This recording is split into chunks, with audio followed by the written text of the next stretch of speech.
এই যাইতে দিয়ে বান্ধিছে সুন্দর। আর উতরাইল গেছি, ওখানে দেখতেছি যে হাত দিয়ে বান্ধিছে। বান ঠিক আছে? হ্যাঁ বান ঠিক আছে, বান ঠিক আছে, বানের ওর সিস্টেম বুঝছে আর কি। ওই যে এই পেঁয়াজগুলো দেখে বোঝা যায়, বুঝছেন বড় ভাই, এই যে এই পেঁয়াজগুলো দেখে বোঝা যায়।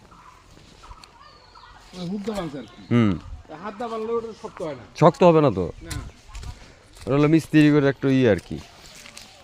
কলমের বান কিন্তু সব তোমার হাত দিয়ে দিল, বুঝতে পারছেন? হ্যাঁ কলমের সাইড সাইডে যে রডটা, সাইড সাইডে রডটা কিন্তু হাত দিয়ে বান দিই আমরা, কিন্তু মাছের গুলো আপনার খাইকে দিয়ে বেঁচে দিই। না না, তুমি হাত দিয়ে বান্ধে লাভ কি? হাত দিয়ে পেঁয়াজ দিয়ে, আঁচল দিয়ে পেঁয়াজ দিয়ে। আসলে কি কলমের রিং যদি আপনার হাইকে দিয়ে বাঁধেন সাইড কোনা, তাহলে তোমার রিং আপ ডাউন করে। আর যদি তুমি সাইডের পাশে ফেসেন তাহলে আপ ডাউন করবে না। বুঝতে পারছেন? কিন্তু মাছের গুলো আপনার ওটাতে আপ ডাউন করা সম্ভব না। যাই হোক, তুমি কাজ করো, কাজ দেখলে আমি বুঝবো, কাজ দেখলে আমি বুঝবো না।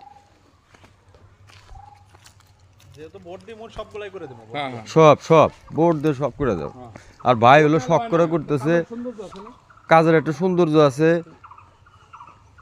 মাটি যে হ্যাঁ হ্যাঁ মাটি যে হামরি খারাপ তাও না, কিন্তু তারপরে একটু একটু সেফটি নিয়ে নিলাম আর কি, তাই না ভাই? হ্যাঁ অবশ্যই।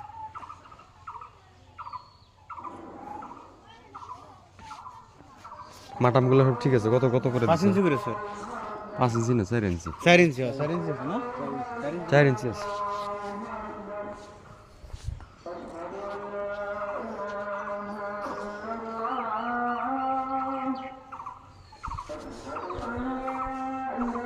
তাহলে আজকে হয়তো সব রেডি হয়ে যাবে, সকাল থেকে ঢালাই, সকাল থেকে তো ঢালাই দিতে পারবে নাকি?